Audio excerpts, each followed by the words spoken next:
Les vraies voix Sud Radio. Écoute. Bon, cher Félix Mathieu, vous savez ce qu'il vous reste à faire. Le niveau est haut. Donc, alors, les trois mots dans l'actu: excuses, islamophobie et chaleur. Les excuses de Marine Tondelier après ses propos sur Jérôme Guedj, prise à partie par des manifestants. Hier, la patronne des écologistes avait semblé mettre en cause le député PS avant de rétropédaler. Bruno Retailleau va recevoir lundi la famille d'Aboubacar Cissé après le meurtre au couteau dans une mosquée du Gard. Le ministre de l'Intérieur critiqué à gauche, il réfute la notion même d'islamophobie.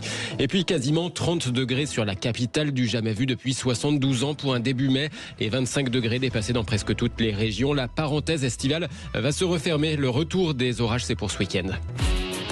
Les vraies voix Sud Radio.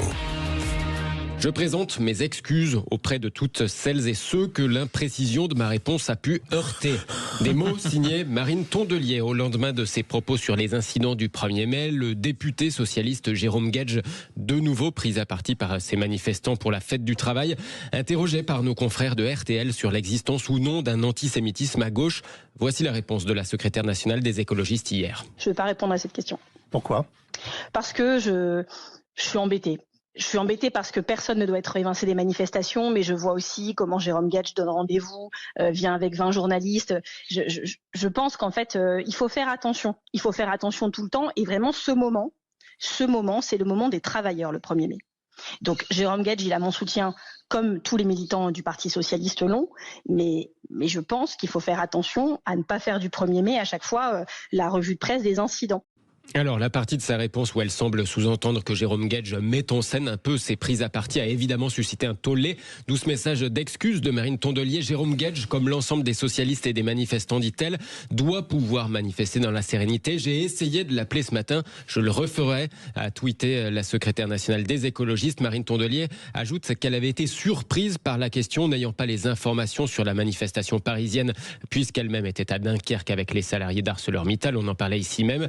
Et la responsable écologiste d'ajouter enfin: quant à savoir s'il existe un antisémitisme d'extrême gauche, la réponse est oui, comme dans l'ensemble de la société d'ailleurs, dit-elle, il faut le combattre partout et tout le temps. Alors, petite réaction du modeste journaliste que je suis, c'est-à-dire que le journaliste ne vient pas à la demande d'un homme politique, mais il vient à l'endroit où il peut se passer quelque chose. Donc déjà, ça c'est dit. De l'autre côté, Philippe Bilger. Et puis attends, les excuses sont piteuses, oui.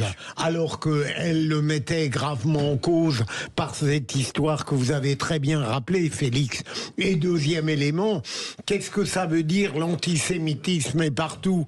Est-ce que l'extrême gauche qui donne des leçons de morale ne devrait pas s'en passer plus que tout autre mouvement? Non, René Chiche.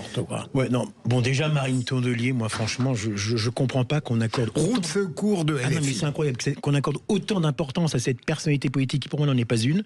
Bon, enfin, le fait qu'elle y soit nécessite qu'on respecte le fait qu'elle y soit. Voilà, vous avez raison. Mais en plus, il suffisait de voir quand même les images concernant Jérôme Guedj.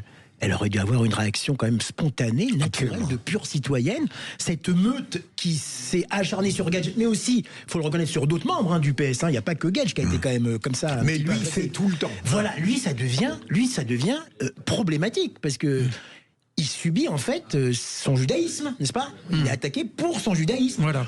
Il n'est pas spécialement, même pas du tout pro-Netanyahou, par exemple, Guedj, mais pas du tout. C'est quelqu'un qui a justement une optique tout à fait il objective. est pour deux États. Bien sûr, donc c'est terrible. Bon. Donc c'est très dangereux ce qui se passe, moi je trouve actuellement, d'agresser une personnalité, un élu de la République en plus.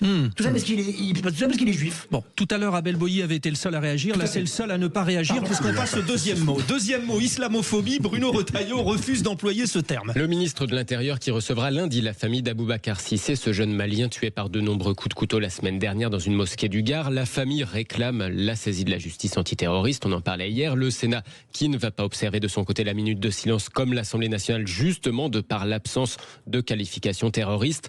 Quant à Bruno Retailleau, donc, il avait été ciblé depuis le début de ce drame par les critiques, notamment de la gauche, pour son supposé manque d'empathie dans ce dossier.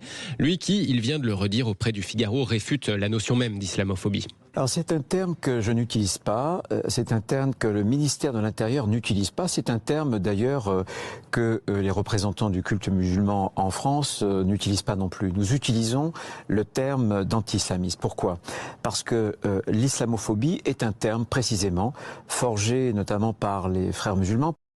En tout cas, la procureure de la République de Nîmes va tenir une conférence de presse ce soir à 19h sur ce meurtre d'Aboubacar Cissé. Troisième mot, chaleur. Des températures dignes d'un mois de juillet avant le retour des orages. Oui, le week-end qui débute va mettre fin à cette parenthèse estivale, car oui, le joli mois de mai a débuté avec des températures non plus seulement printanières, mais des températures d'été. Les 25 degrés dépassés dans quasiment toutes les régions. Hier, à Paris, le thermomètre a même frôlé les 30 degrés, une première aussitôt dans l'année depuis 72 ans. Paris, la capitale la plus chaude d'Europe ces jours-ci, une chaleur précoce, agréable ou inquiétante selon les avis.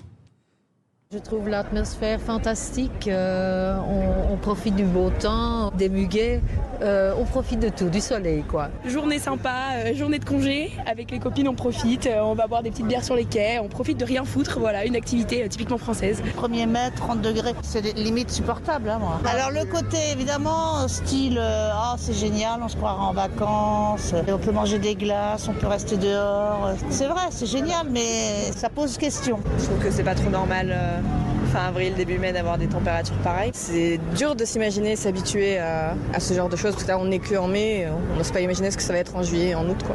Des touristes et des Parisiens au micro Sud Radio de Clément Vous nous Barguin. donnerez le nom de la personne qui a dit une spécialité française, ne rien foutre. Hein, elle était assez drôle. Je sais pas, c'est bizarre. Bon, on n'a pas trop le temps, mais quand même, il pleut, on est inquiet. Il fait froid, on est inquiet. Il fait chaud. C'est terrible, quoi. Moi, ça commence à m'énerver. Je sais et pas, on consacre un quart d'heure, et pas encore le cas, des journaux télévision au climat. Ça va venir. Hein. Oui. Ça va venir. Un quart d'heure, j'avais pas la place. Alors, dérégulation, tout ce que vous voulez, réchauffement, oui, d'accord. Mais bon, il fait. Non, je suis désolé. Moi, j'ai été coureur cycliste. Il m'est arrivé de faire des courses en avril où je cramais de chaleur. Quoi. Bref. Bon, merci Félix Mathieu. Revenez, ça a le mérite de nous énerver comme il le faut.